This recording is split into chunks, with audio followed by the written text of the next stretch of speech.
you guys don't know where I was over the weekend, I was interviewing chatters based on what their jobs are, what they do for a living. And somebody came in and said that they were a professional athlete. They turned out to be the goalie for Canada's water polo team. And while I was talking to that individual, being dumbfounded that somebody that plays professional sports watches my content, some motherfucker in my YouTube chat named Kylan Granson just said, yo, I also play professional sports. And I was like, no way. And he said, I'm in the NFL. And I was like, also no way. Turns out, player just got traded to the Eagles, the guys that just won the damn Super Bowl tight end. Okay, yeah, what? So apparently, Chad, I might have Super Bowl tickets this year if they make it to the Super Bowl again. I'm rooting for the Eagles, I'm gonna say it. So we talk, and he says that he's getting married in 3 weeks, and I said, where's my invite? And he said, wait, are you dead ass? I'll invite you. And I was like, no, I wasn't actually being dead ass, but now you're saying it, so now I'm saying it. So it turns out I in a 3-week turnaround, bought my first suit, bought August a dress, and flew out to Chicago for a wedding. That's how I got there. The reception party Friday evening was on a yacht. It was on an event yacht. It wasn't like a friend of anybody's that was like, yeah, let me borrow your yacht. It was an event yacht, right? I'm gonna spell out the name because I need you guys to understand the name of this boat. And there's 2 of them. I'm gonna spell it out on screen, and then you guys can pronounce it. The boat's name is Anita D. And there's 2 of them. That's such a good joke, they made it twice. So there's Anita D and I Need a D too. Get on this big boat, bunch of people there that I don't know. Only person that I genuinely recognize on the boat other than Kylan is John Green, because John Green is going to be officiating tomorrow. So that was insane. I didn't want to just like come on here and tell you guys like I had this insane, incredible weekend. The reason why I'm telling you this is I met the dude 3 weeks ago online because he's a fan of mine. That's it. Okay? And throughout the entirety of the weekend until Sunday at like 1 a.m., Kylan didn't even think that we were friends. He was like, I know that this was a lot for you. I'm glad that you came, and I'm still parasocial. And I was like, no, dude, we are friends now. Like, you are a homie. You're so dope. I've loved hanging out with you. And he's like, oh, I can call you a friend now. And he was like a little baby again, like about it. Like he's like 6 foot, whatever the tall ass, big ass dude that just like melted like a little teddy bear at that moment. Super adorable. But the reason that I wanted to tell you is because I feel like I crashed this wedding, and I crashed it mainly by including myself in things that I don't think that I should have been included in. And he'll say differently. But again, I met this dude 3 weeks ago online, didn't even see his face, could have been catfished, fly out to Chicago, get on a boat. We're on the 3rd floor of this boat, on the roof, beautiful out. We've got the Chicago skyline in the background, sunset falling behind it. Insane. Gorgeous views. And August and I are just chilling, right? We're just talking, we're yapping. Finally, you know, the one thing I don't like about weddings, as somebody that has seen it from the groom's perspective, is you're throwing this party to celebrate you, but then I feel like you have to continuously spend your entire time making sure that everybody else is having a good time. And that's just like, hey, if I'm gonna throw a party to celebrate me, I want it to be all about me. But maybe this is a completely unfounded claim, and the people that are throwing the party, they want everybody to, you know, obviously they want people to have a good time, but it was just like, you know how like the bride and groom have to go around and talk to every single person, and they can't just spend every single moment in one place. Because I think that's what I'm gonna do, is that if I ever had a wedding like that, I would just say f it to the people that came and just be like, yeah, I just kind of feel like hanging out with these 3 friends the entire weekend. But that's just how I operate. Maybe it's because I got a little autism. But Kylan's making his way around. Finally, Kyla walks up to me. We're having a great conversation. Daisy, his wife, walks up. She's way cooler than him, by the way. Real reason that I wanted to be friends with them. They're talking to me. Again, 3rd floor of this boat, beautiful skyline views. And the wedding planner comes up in the middle of our conversation and goes, hey, would you mind taking a seat? They're gonna give the toasts now. Because at the reception, a number of people give toasts. And then on the next day, on the wedding night, a number of people give toasts. And so they sit down on a bench, and August and I sit back up on like the side of the boat, but it's in the middle, but it's like, you know, you're like sitting up and you're putting your feet on the benches so that we're like kind of like bleachering it. And we're sitting right behind them as these speeches start. And I notice videotapes going by, you know, there's the guy shooting videos of their reactions, and then the person giving the speech, and the photos. At the most pivotal point of the reception night, I'm in 100% of the photos, sitting behind this mother, taking up a slot that like should have been for close family. Like, I just felt so out of place. I was like, should I move? But then it seems like I'm an asshole because I don't care, and I'm walking to the back of the boat.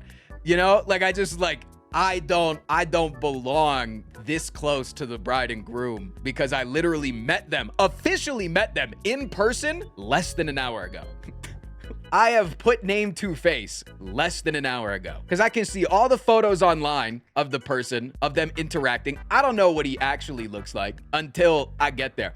I'm already way too close, and I feel like I'm being a clout chaser, exactly. And the night goes fine after that, right? I brought it up to him again. He doesn't believe it. I believe it, that I crashed the wedding. And I like to call myself a wedding crasher because I think it makes me sound mysterious and cool and hot. The rest of the night goes great. I do the intro with Kylan.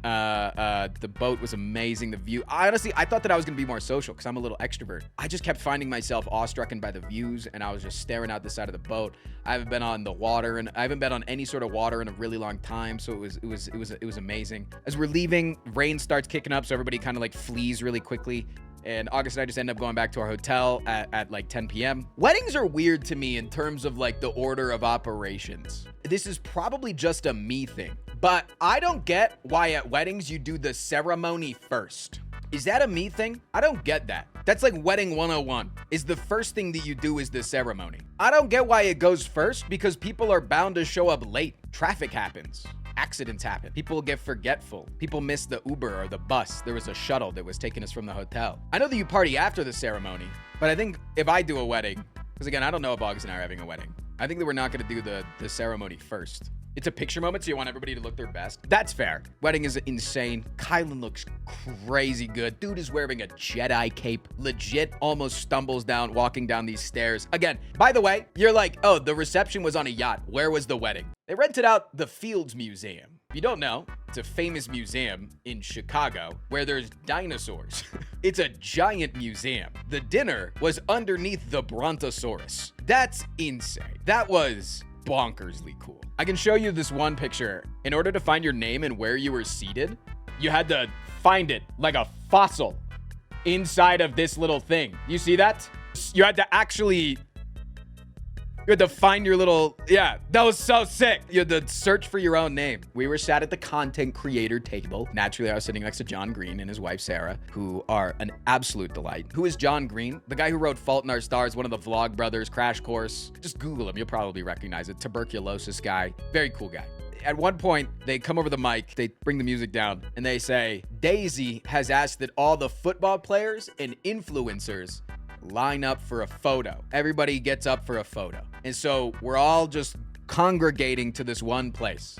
All the people that have any sort of following are supposed to have a photo. And we all just are walking towards this same location. There's a bar, and Kylan and Daisy end up sitting up on the bar, and we're all gonna stand next to them. And it just so happens that as we're all just moving in a sea of people towards them, I end up right next to them once again.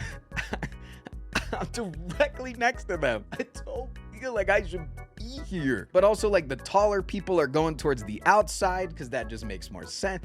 It's just, I'm glad. And I feel like I made such genuine friends that weekend in both Kylan and Daisy. And again, they might come over this week. You might see them on stream in a couple of days because she surprised him with a mini moon, and they're currently 45 minutes away from my house right now in Colorado. So they might come visit. They're homies now. I do feel like I made a friend now, but I just don't feel like I should be the person next to the bride and groom. That's it. Did you get them gifts? So I asked Kylan what his favorite character in Slay the Spire was, and he said the Ironclad. And I had a chatter of mine that made these. They drew these up in CAD and then 3D printed them and then painted them. And he now has the Ironclad. This one's my favorite because it's got so much detail on it. And now I just smashed him into the ground. Anyways, his leg fell off in the trip, but we went and got some super glue and put him back together. So he's doing good now. But I have one last thing that I need to say. Well, actually, two more things. The entire time during the wedding, Kylan's like, yo, you gotta stick around for the after party. It starts at midnight, and everybody's really excited to see Sue. I don't know who Sue is, but he said there's gonna be a DJ upstairs, and it's gonna be a big, cool after party. And I think a lot of people are gonna stick around for Sue. My head, I'm like, dude, Sue must be a good local content creator or a good local DJ, good local musician. I don't know who Sue is, but I'm excited to go hear Sue's music. I'm amped up for Sue. Chad, would you like to meet Sue? It's a T-Rex. There was a party in the T-Rex room. And let me tell you, a lot of people thought that she was spinning that shit because they were really drunk, but she's dope. And I will say, I didn't get to touch Sue, but I did touch the brontosaurus. Don't allow me into the Fields Museum. I touched the damn brontosaurus. I leaned right over and I touched its femur. I did that shit. Listen, I have one last thing that I want to say, and this is going to be made into a YouTube short, and I need everybody on the internet to use the power vested in them to share that YouTube short when it comes out, because I have drama with John Green. Real drama. John and I, and again his lovely wife Sarah, hung out over the weekend. August was there too. Chilling. Having a good time. Probably talked for an hour or two total over the course of the 2 nights that we hung out. And he Irish goodbye'd me.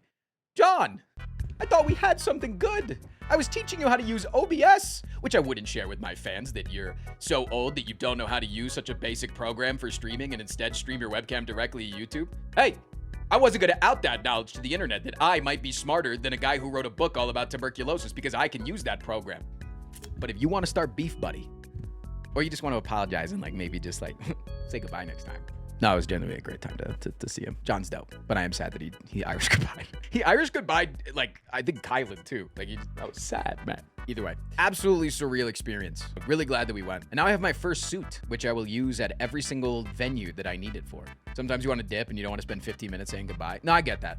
Irish goodbyes are the best goodbyes. No, because my real goal that night was to get his phone number. He's an arsonist on a noble quest to escape the wrath of the IRS. He's got conflicting positions in the endless fight for queer folks, animal